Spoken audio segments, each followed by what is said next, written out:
It really was an organization that grew about out of here, out of the kids here in Cambodia actually. There was the founder of Tiny Toons, Toys and Bell, better known as KK, here in Cambodia. He grew up in the States.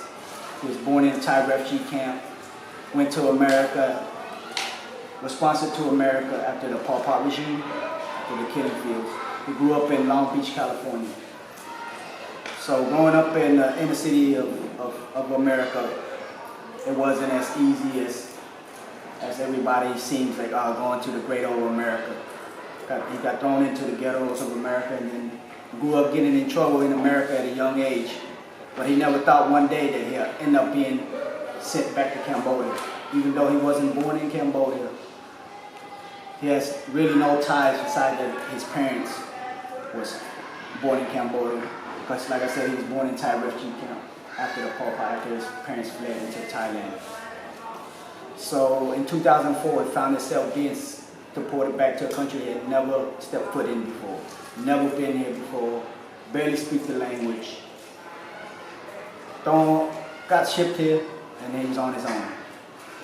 By, I guess you could say, faith, he rented the house that he rented in the area. Some kids actually found out that he used to dance in America or used to b-boy back in the U.S.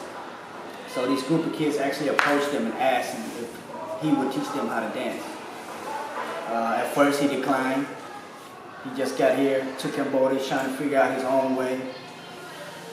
But the kids were persistent. They kept coming back. There was about 8 or 9 of these the kids at the time. And so one day he said, all right, I'll teach you guys how to dance. But what he didn't realize that these 8 or 9 kids was going to go tell the rest of the neighborhood kids, by word of mouth, the rest of Phnom Penh, free dance lessons at KK's house. So he ended up having up to 60, 70 kids at his house every day, learning how to break dance. So it got a little overwhelming for him. You know, one man, 60 kids running around. So he started asking these kids questions like, why don't you guys do any other activities?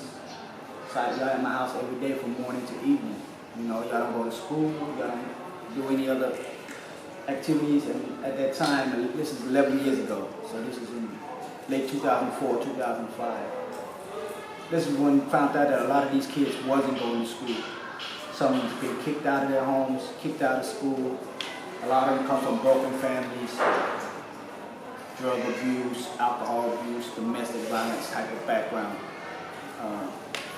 family background. And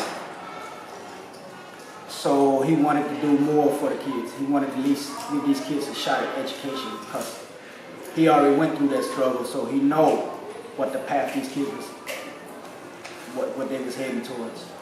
So he wanted an opportunity for them to at least learn how to read and write and spell their own name in their own language. Because a lot of these kids couldn't even read the Khmer language. So that was the main objective at first that he wanted for these kids, was at least for them to learn how to read and write their own language.